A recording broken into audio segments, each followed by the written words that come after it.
Well, millions of Americans are bracing for a massive winter storm that could bring crippling cold temperatures and snow to the Midwest and East Coast. Also, dangerous ice to parts of the South. Because of this, several airlines are allowing passengers to rebook or cancel flights ahead of this weekend's storm. United, Delta, American, and Southwest Airlines all released travel advisories. They're offering flyers to change plans if they were scheduled to travel over the next few days. And more than 230 million people are under National Weather Service alerts that now blanket every state east of the Rockies except Florida. CBS's Jared Hill has the potential nationwide impact of this storm. Blinding lake effect snow in upstate New York, a taste of what's to come as people from the East Coast to the Great Plains brace for a winter blast. Snowpack near Buffalo caused this gas station canopy to come crashing down. In Chicago, parts of Lake Michigan frozen over as temperatures may not creep above 0 degrees on Friday. Layers, layers, and more layers. Only thing would be out would be my eyeballs. Parts of New Jersey are dealing with a salt shortage ahead of the winter weather due to delivery delays. It's going to become a problem come Saturday, Sunday. In the South, salt trucks are out preparing for potentially dangerous ice. Even a small amount of ice can lead to a hazard. That's a big concern in Texas, as ice can weigh down power lines, triggering widespread outages. Generators were hard to come by in Fort Worth. Second Harbor Frights, maybe stopped at Tulo's, Home Depot, stopped at Bass Pro, nothing. No generators at any of them. Not one.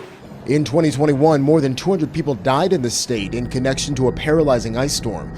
Governor Greg Abbott isn't expecting a repeat failure in the state's power grid. The ERCOT grid has never been stronger, never been more prepared, and is fully capable of handling this winter storm. Now we want to get to our meteorologist, Thomas Patrick, to break down what's happening here. So, Thomas, what's the latest track on this one? Yeah, that track is actually just going to develop in New Mexico and Texas later today, and then evolve into this full-on winter storm packed with probably more than a foot of snow for some states and almost an inch of ice accumulations for others. And to make a comparison to that 2021 Texas ice storm is actually a completely fair comparison for what I am seeing. So all the blue is the snow, all the pink is freezing rain and ice, and the ice is going to be particularly paralyzing. And I want to say that if this were a storm to hit the inland Northwest and Spokane, we would also be paralyzed by this level of snow and or ice that is in the forecast, let alone for states that barely even deal with winter weather at all during the season. These are all the alerts, again, from New Mexico through the Carolinas up to the New England states. This is going to be a hugely significant winter storm. So two impacts. One is the snow, as much as a foot or more of snow for areas in Oklahoma, northern Arkansas, into Kentucky, Virginia, and towards New England.